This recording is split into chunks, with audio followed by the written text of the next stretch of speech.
सनातन शास्त्रमध्ये आपले स्वागत आहे. आज आपण एका अशा विषयावर बोलणार आहोत ज्याच्यापासून खरं तर आपण सगळेच दूर पळतो. तो विषय आहे शोक, म्हणजे दुःख. आपल्या जवळच्या व्यक्तीला किंवा एखाद्या प्रिय वस्तूला गमावण्याची वेदना किती असह्य असते हे आपल्या सगळ्यांनाच माहितीये. पण विचार करा, जर हे दुःख, ही वेदना केवळ एक शत्रू नसून आत्मजागृतीचा म्हणजे स्वतःला ओळखण्याचा एक पवित्र दरवाजा असेल तर? आपलं शास्त्र दुःखाकडे याच नजरेने पाहते. हे खूप इंटरेस्टिंग आहे की नाही? अगदी. आज आपण याच विषयावर एक सखोल चर्चा करणार आहोत. सनातन धर्मानुसार दुःख किंवा शोक ही आपल्या खऱ्या स्वरूपाची, आपल्या आत्म्याची आठवण करून देणारी एक शक्तिशाली प्रक्रिया कशी आहे, हेच आपण आजच्या स्रोतांमधून समजून घेणार आहोत. चला या प्रवासाला सुरुवात करूया. नक्कीच. आपल्या शास्त्रांमध्ये शोकावर खूप खोलवर विचार केलेला आहे. आणि याची पहिली आणि सर्वात महत्वाची पायरी म्हणजे शोक हा अहंकारावर थेट प्रहार करतो. अहंकारावर प्रहार करतो म्हणजे नेमकं काय, हे जरा सोपं करून सांगाल का? हो. बघा, जेव्हा आपण एखादी व्यक्ती किंवा वस्तू गमावतो तेव्हा खरं तर आपण त्या व्यक्ती किंवा वस्तूशी जोडलेला आपला मी आणि माझं हा भाव गमावतो. अच्छा. ती व्यक्ती माझी होती, ती वस्तू माझी होती, हा जो अहंकार असतो तो ढासळतो. आणि ही प्रक्रिया खूप वेदनादायी असते, पण ती आपल्याला आतून शुद्ध करते. शुद्ध करते. हो. शोक आपल्याला नकळतपणे काही गोष्टी शिकवतो. कोणत्या गोष्टी? तो आपल्याला शिकवतो की या जगात खऱ्या अर्थाने माझं असं काहीच नाही. तो शिकवतो की सर्व काही तात्पुरतं आहे, बदलणारं आहे. आणि सगळ्यात महत्वाचं म्हणजे हे जग माझ्या नियंत्रणात नाही. हाच ज्ञानाचा पहिला टप्पा आहे.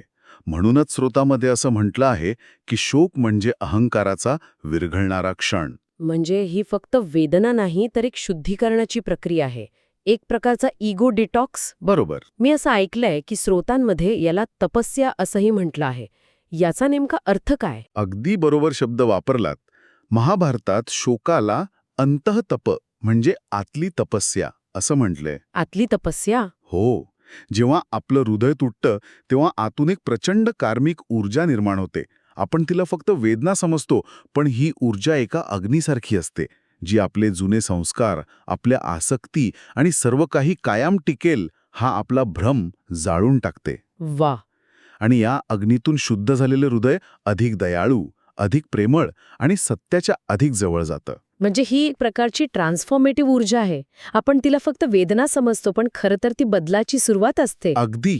मग याचा अर्थ असा होतो का की आपण दुःख दाबायचं नाहीये? उपनिषदांमध्ये सुद्धा ह्या ऊर्जेला दाबण्याऐवजी तिचा वापर करायला सांगितलाय, बरोबर? अगदी बरोबर.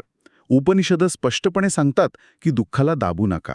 मग काय करा? त्याचे साक्षी व्हा. एक खूप सुंदर वचन आहे, दुःखम अनुभूयते आत्मा साक्षी भवती.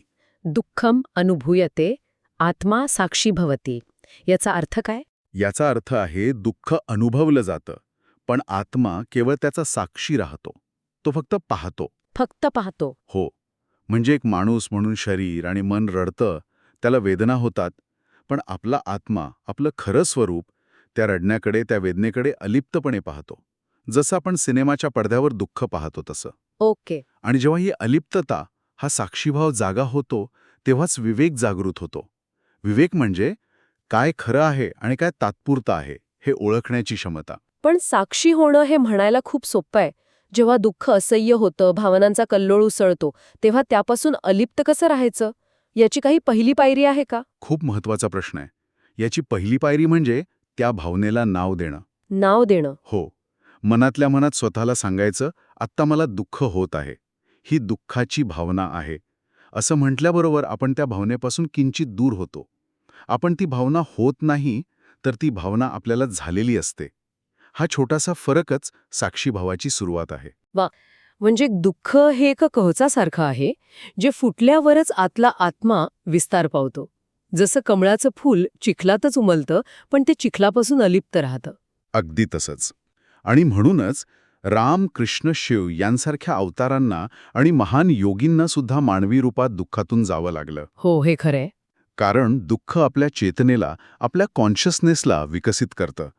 ते आपल्याला दोन महत्वाच्या शब्दांमधला फरक शिकवतं, प्रेम आणि आसक्ती. प्रेम आणि आसक्ती यात काय फरक आहे? आसक्ती म्हणते, माझं जे होतं ते मी गमावलं. इथे मी आणि माझं यावर जोर आहे. त्यामुळे इथे दुःख खूप तीव्र असतं, एक प्रकारचा आक्रोश असतो.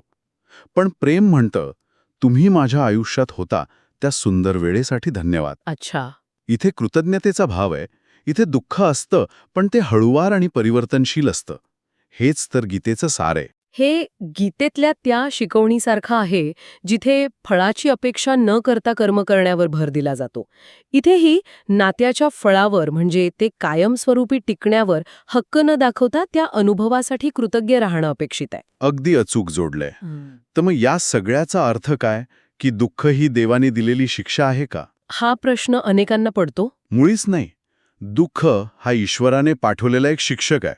तो आपल्याला काही गोष्टींची आठवण करून देण्यासाठी येतो. जसं की तो आठवण करून देतो की तुम्ही या विश्वापासून कधीच वेगळे नव्हता. दुसरी आठवण, जे खरं आहे म्हणजे तुमचा आत्मा, ते कधीच गमावलं जाऊ शकत नाही. आणि तिसरी, सर्व काही समुद्राच्या लाटांप्रमाणे आपल्या मूळ स्रोताकडे, ब्रह्माकडे परत जातं. ही आठवण म्हणजेच मोक्ष. आणि जेव्हा हे दुःख पूर्णपणे अनुभवलं जातं आणि विरघळतं, तेव्हाच खरी करुणा जागृत होते. हो ना. ज्यांनी खरं दुःख अनुभवलंय तीच माणसं अधिक विनम्र, शांत आणि प्रेमळ होतात. हे सगळं ऐकून एक गोष्ट स्पष्ट होते की दुःखाकडे पाहण्याचा दृष्टिकोन बदलायला हवा. पण हे ज्ञान असूनही ती छातीत होणारी वेदना, तो जडपणा, तो खूप खरा वाटतो. तो शारीरिक स्तरावर इतका का जाणवतो याचंही काही योगिक शास्त्र आहे का? हो, नक्कीच आहे. आणि हे खूपच फॅसिनेटिंग आहे की आपले ऋषीमुनी शारीरिक आणि मानसिक गोष्टींकडे किती जोडणीने पाहत होते. योगानुसार छातीत जडपणा वाटण्याची मुख्य 4 कारणं आहेत. अच्छा.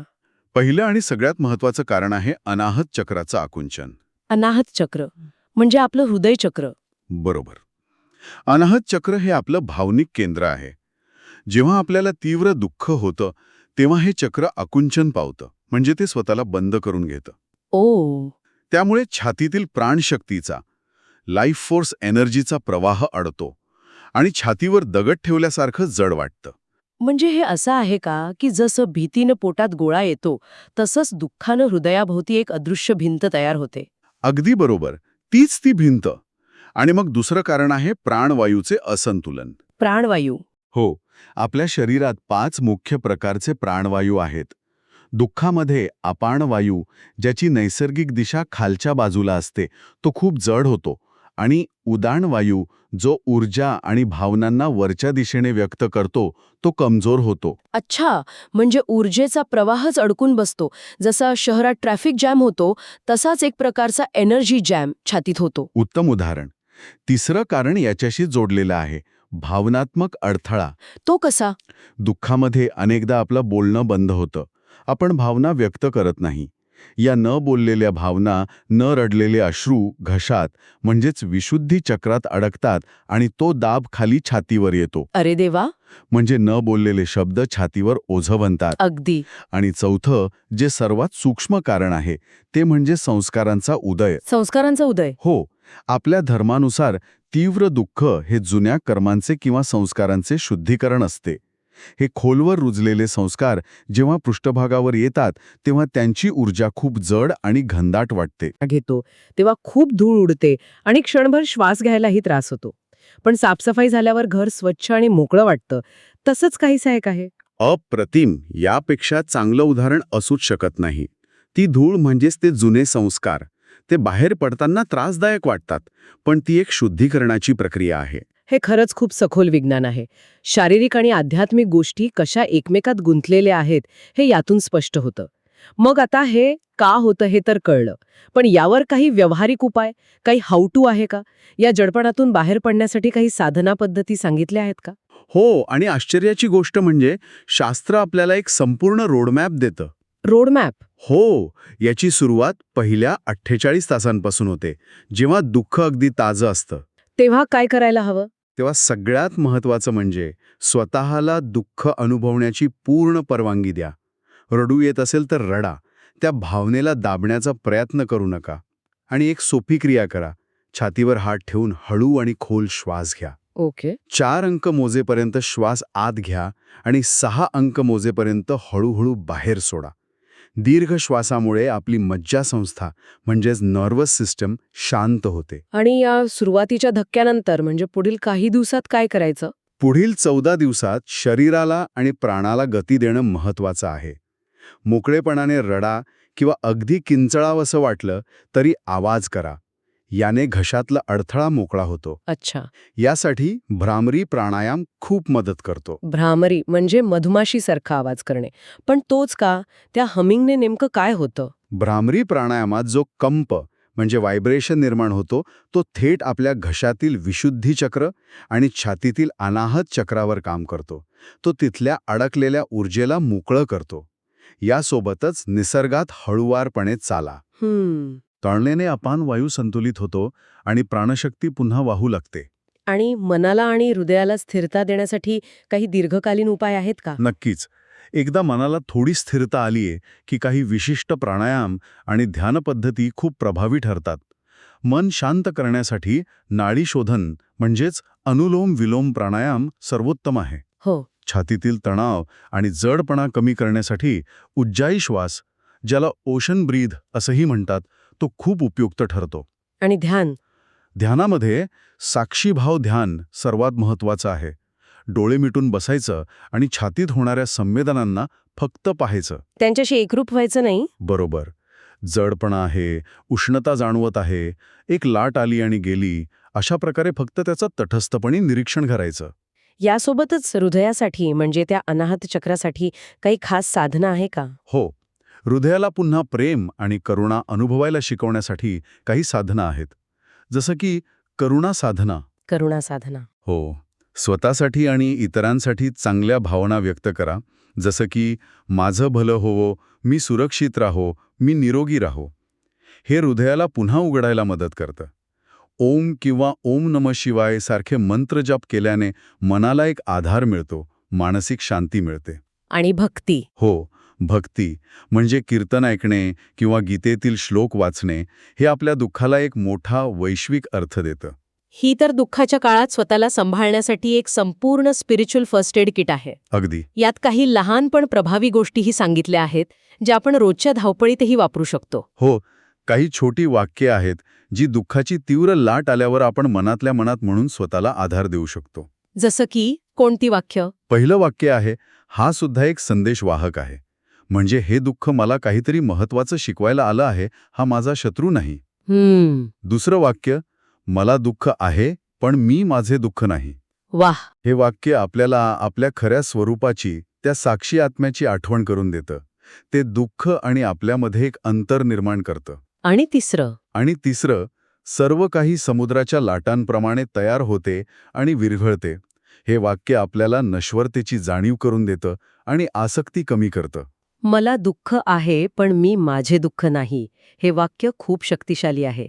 ते भावना आणि आपलं अस्तित्व यांना वेगळं करतं. आपल्याला त्या भावनेच्या महापुरात वाहून जाण्यापासून वाचवतं. अगदी बरोबर. ही वाक्य लाईफ जॅकेटसारखं काम करतात. आजच्या या सखोल चर्चेतून एक गोष्ट स्पष्ट झाली की सनातन शास्त्रानुसार शोक किंवा दुःख हे एक ओझं नाही, तर ते एक पवित्र सॅक्रमेंट आहे. आत्मओळखीचा एक मार्ग दाखवणारा शिक्षक आहे. त्याकडे पाठ फिरवण्याऐवजी साक्षी भावाने पाहण्याचा मार्ग शास्त्रांनी दाखवला आहे. अगदी. वेदना टाळणे हा मार्ग नाही, तर त्या वेदनेला पाहणारा साक्षी बनणे हाच त्यातून बाहेर पडण्याचा आणि स्वतःला जाणण्याचा मार्ग आहे. ते पाहणंच त्या भावनिक गाठीला सोडवतं. आणि यातूनच एक विचार पुढे येतो.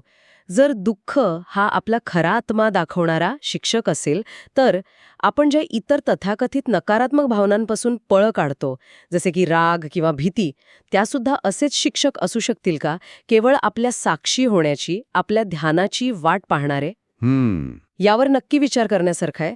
जर आजच्या चर्चेने हृदयाला स्पर्श केला असेल आणि दुःखाकडे पाहण्याचा एक नवीन, अधिक करुणापूर्ण दृष्टिकोन दिला असेल, तर हा विचार आपल्या प्रियजनांपर्यंत नक्की पोहोचवा. या प्रवासात कोणीही एकटं नाही हे त्यांनाही कळू दे. आणि अशाच सखोल चर्चांसाठी सनातन शास्त्रसोबत जोडलेले रहा. पुढच्या वेळी भेटूया एका नवीन विषय घेऊन. धन्यवाद.